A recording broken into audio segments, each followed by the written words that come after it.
जलते घर को देखने वालों फूस का छप्पर आपका है। आपके आगे तेज हवा है, आगे मुकद्दर आपका है।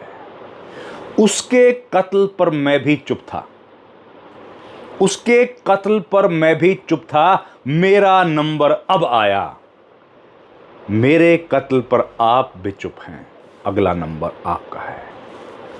नवाज देवबंदी ने ये लाइनें किसी दौर में लिखी थी, लेकिन आज के दौर में बड़ी मौजू हैं। लगता है कि आज के लिए ही लिखी गई हैं।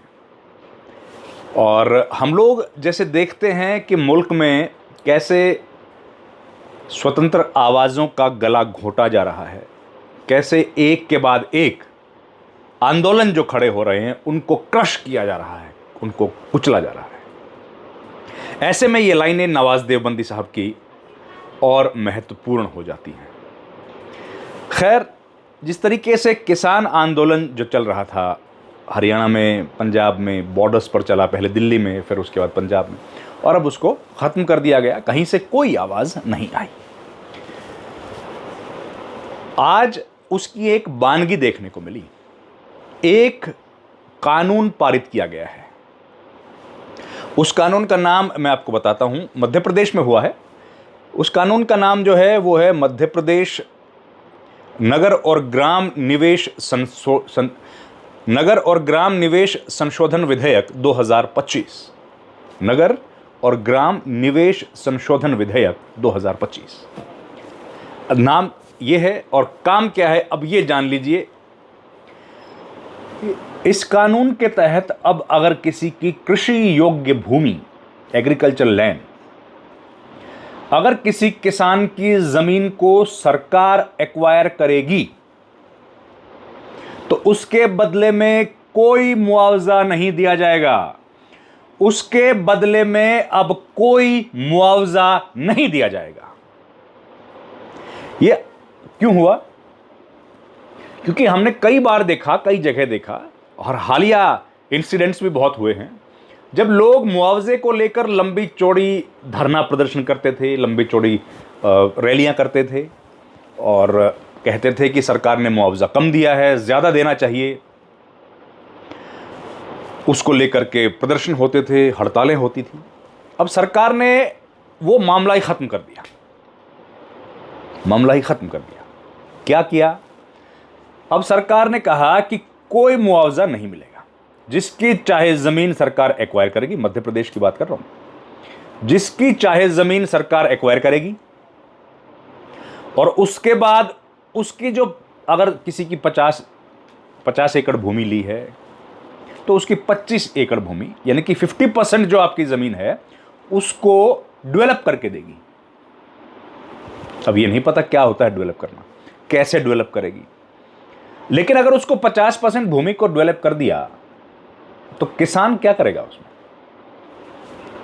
अगर आपने वहां पर सड़क बना दी, रेलवे लाइन लेके गए, कोई हॉस्पिटल बना दिया, कोई बिल्डिंग बना दी, तो किसान उसमें क्या करेगा और किसान के लायक क्या भूमि रह जाएगी? अब ये सवाल हैं जिनका कोई जवाब तो कभी मिलता है नहीं, पर ये सवाल सामने आई, खबर तो आपके सामने हाजिर हमने कर दी। अब ये नवाज देवबंदी का शेर क्यों मौजू है? क्योंकि जब किसानों का आंदोलन इस देश में चल रहा था, जब हरियाणा और पंजाब का किसान आंदोलन उसको कहा जा रहा था, तब देश भर के किसान चुपचाप बैठे थे या फिर बहुत हल्के फुल्के स्तर पर उस आंदोलन में हिस्सेदारी कर रहे थे। तब किसी ने आंदोलन नहीं किया था या उतनी मजबूती से नहीं किया था। आज ये कानून आ गया है। आज क्या होगा? और ये कानून जब आ गया है तो ये कानून क्या आपको लगता है केवल मध्य प्रदेश तक सीमित रहेगा? क्योंकि सरकारों को सबसे बड़ी दिक्कत जो आ रही है वो आ रही है भूमि अधिग्रहण करने में। जमीन को एक्वायर कैसे करें, ये सबसे बड़ी समस्या है, और इसका समाधान मध्य प्रदेश ने ढूंढ लिया। अब जिसकी जमीन चाहे उसकी ले ली जाएगी और उस पर डेवलप करने के नाम पर कितने साल में होगा, ये सब मसला ही खत्म हो गया। अपने हिसाब से डेवलप करेंगे, सब कुछ अपने हिसाब से करेंगे, और आपकी ज़मीन है आपका से ख़त्म, कोई मुआवजा नहीं दिया जाएगा। चलिए, कानून है। तो अब ये समस्याएं जो आती थी कि हमारे गांव के पास से सड़क जा रही है, हमको इतना पैसा मिलना चाहिए, वो झमेला भी खत्म कर दिया है। अब मुआवजा ही खत्म हो गया। अब बताइए क्या करेंगे? क्योंकि जिस वक्त पे किसान आंदोलन चल रहा था तब कहा गया कि ये तो किसी 2-3 राज्यों के किसान हैं, तब कोई समर्थन में नहीं आया। आज जब एक प्रदेश में यह कानून आया है तो उसके समर्थन में कोई दूसरा नहीं जाएगा, क्योंकि ये तो मध्य प्रदेश का मामला है, तो हरियाणा, पंजाब, उत्तर प्रदेश और कर्नाटक के किसान को क्या मतलब है? वो नहीं जाएंगे क्योंकि ये वहाँ का मामला। तो आपको क्या लगता है कि ये आपके प्रदेश में नहीं आएगा? आपके प्रदेश में भी आएगा, आज नहीं तो कल आएगा, लेकिन आएगा। क्यों आएगा? इसलिए आएगा कि सरकारों को सबसे बड़ी दिक्कत आ रही है भूमि अधिग्रहण करने में, और उसमें किसान संगठन और विपक्षी दल सबसे बड़ा रोड़ा अटकाते हैं। और उसको खत्म करने का रास्ता क्या है? खत्म करने का रास्ता है इस तरीके के कानून पारित कर देना। जो समाज धर्म के आधार पर, जाति के आधार पर, भाषा के आधार पर इतना ज्यादा बटा हो, उसमें तो सरकारें जो चाहे वो कानून पास करवाएंगी और आप देखते रहेंगे और कुछ कर नहीं पाएंगे। ये होना है, ये हो रहा है।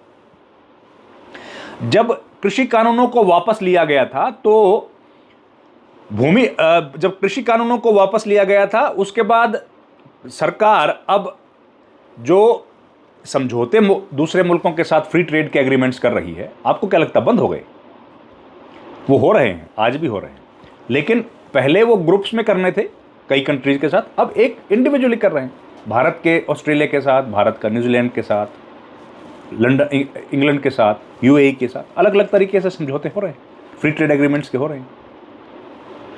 नहीं रोक पाओगे, कोई रोक नहीं पाएगा उसको, क्योंकि सरकारें जो कर रही हैं वो सरकार अपने अख्तियार में कर रही है, अपने अधिकार क्षेत्र में कर रही है, उसको कोई रोक नहीं सकता है।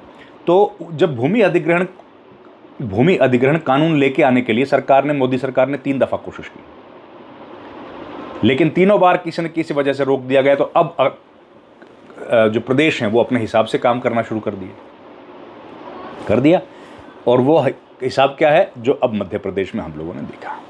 मध्य प्रदेश के बाद ये कभी भी आपको इसकी खनक सुनने को मिल सकती है कि आज ये कानून उत्तर प्रदेश की विधानसभा में आया, आज ये हरियाणा में आया, आज ये तमिलनाडु में आया, आज पंजाब में आया और आज ये बंगाल में आया, क्योंकि सारी सरकारों की नज़र आपकी ज़मीन पर है। और वो ज़मीन पहले पैसे में ली जाती थी, अब बगैर पैसे के सरकारें उन ज़मीनों पर अपनी नज़र गड़ा के बैठी हुई हैं। अब आप क्या करेंगे?